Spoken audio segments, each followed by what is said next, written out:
Stratégie 6. La technique de la vue de l'aigle. La 6e stratégie, c'est ce que j'appelle la technique de la vue de l'aigle. Quand tu vis un problème qui te semble énorme, imagine que tu es un aigle qui vole très haut dans le ciel. De là-haut, tu vois toute ta vie, ton quartier, ta ville. Et ton problème devient tout petit, tout petit. Marc Aurèle utilisait cette technique. Il s'imaginait regarder la Terre depuis l'espace pour se rappeler que ses soucis quotidiens n'étaient pas si graves que ça. Comment faire? Ferme les yeux. Imagine que tu t'élèves au-dessus de ta chambre, puis de ta maison, puis de ta ville. Continue à monter jusqu'à voir la Terre entière.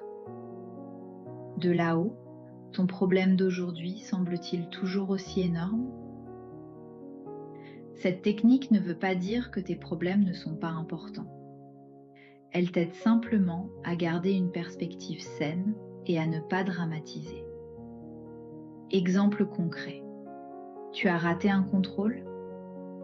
Dans 1 an, dans 5 ans, est-ce que ce sera vraiment si important? Probablement pas. Alors que peux-tu apprendre de cette expérience maintenant? Pour les parents, aider les enfants à développer cette perspective en leur demandant « Dans 1 mois, comment tu verras ce problème ?»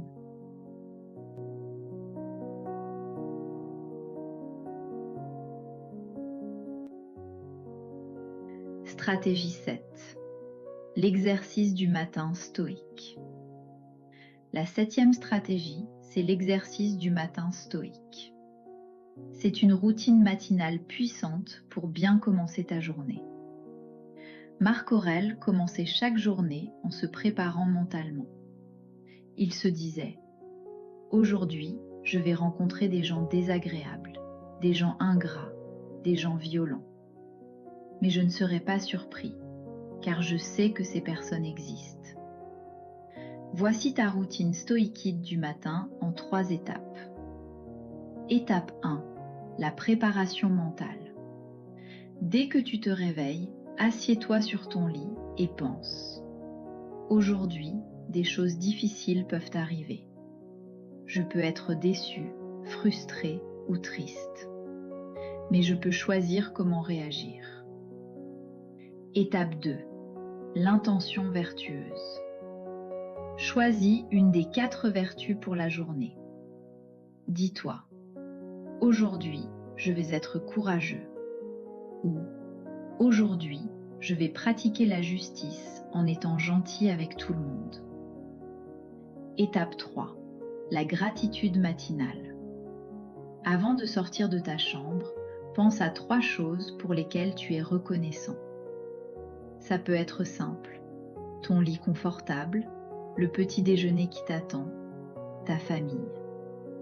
Cette routine prend seulement 2 minutes, mais elle change complètement ta journée. Tu passes du mode subir au mode choisir. Pour les plus jeunes, les parents peuvent transformer ça en rituel familial au petit déjeuner. Aujourd'hui, qu'est-ce qui pourrait être difficile? Comment on va réagir?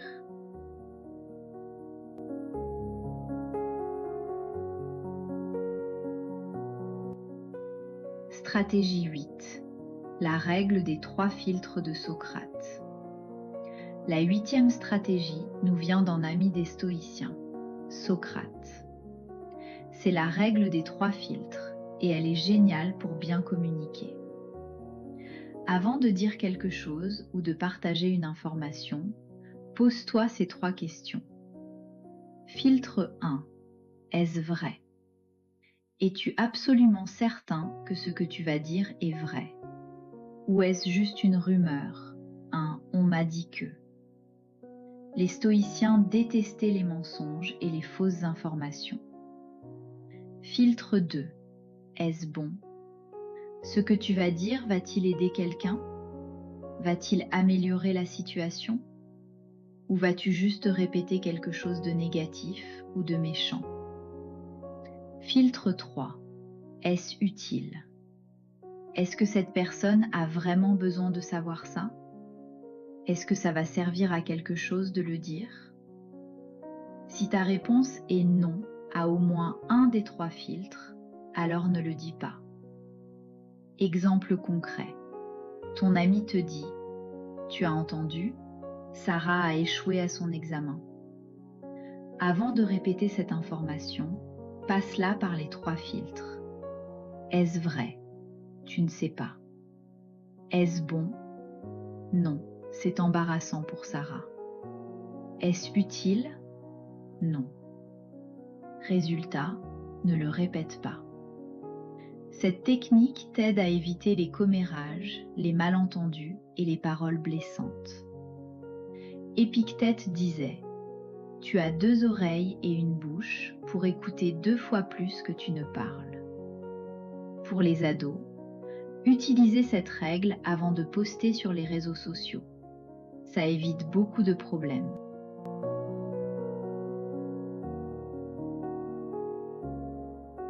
Stratégie 9. La contemplation de la nature. La 9e stratégie, c'est la contemplation de la nature. Les stoïciens adoraient observer la nature pour apprendre des leçons de vie. Pourquoi la nature est une grande professeure de stoïcisme? Parce qu'elle nous montre que tout change, que rien ne reste pareil. Les saisons changent, les arbres perdent leurs feuilles puis les retrouvent. Les rivières coulent sans s'arrêter. La nature nous enseigne l'acceptation du changement. Voici ton exercice nature.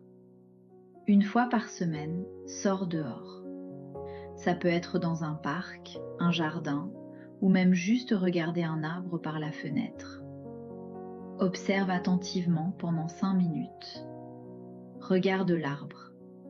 Il ne se plaint pas quand le vent souffle. Il plie, mais ne casse pas. Il ne stresse pas en hiver parce qu'il a perdu ses feuilles. Il sait qu'elles reviendront au printemps.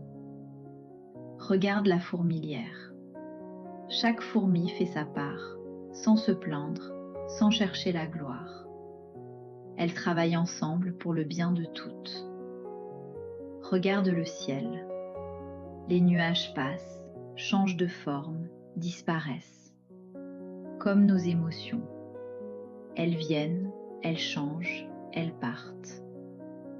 Marc Aurèle écrivait « Regarde les étoiles et vois-toi courir avec elles ». Il voulait dire que nous faisons partie de quelque chose de plus grand que nous. Question à te poser pendant ta contemplation. Qu'est-ce que cet élément de la nature peut m'apprendre sur la patience, sur l'acceptation, sur la résilience? Pour les familles, faites des promenades stoïques ensemble où chacun partage une leçon apprise de la nature.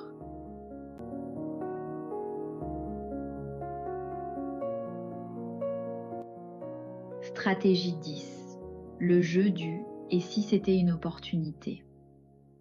La 10e et dernière stratégie, c'est le jeu du « et si c'était une opportunité ». C'est ma stratégie préférée pour transformer les problèmes en chances de grandir. Les stoïciens croyaient que chaque obstacle cache une opportunité. Marc Aurèle disait « L'obstacle sur le chemin devient le chemin ». Comment jouer à ce jeu? Chaque fois que quelque chose de mauvais arrive, au lieu de dire « Oh non, c'est horrible », dis plutôt « Et si c'était une opportunité? Qu'est-ce que je peux apprendre ?» Exemple concret. Tu t'es disputé avec ton meilleur ami, et si c'était une opportunité d'apprendre à mieux communiquer et à présenter des excuses sincères? Tu as perdu ton match de foot? Et si c'était une opportunité de développer ta résilience et ton courage? Tu as eu une mauvaise note? Et si c'était une opportunité de découvrir une meilleure méthode de travail? Ton jeu vidéo préféré ne fonctionne plus? Et si c'était une opportunité de découvrir un nouveau hobby ou de passer plus de temps avec ta famille? Attention, ce n'est pas dire que les mauvaises choses sont bonnes. C'est simplement chercher ce qu'on peut en tirer de positif. c'est transformer le poison en remède. L'exercice du soir.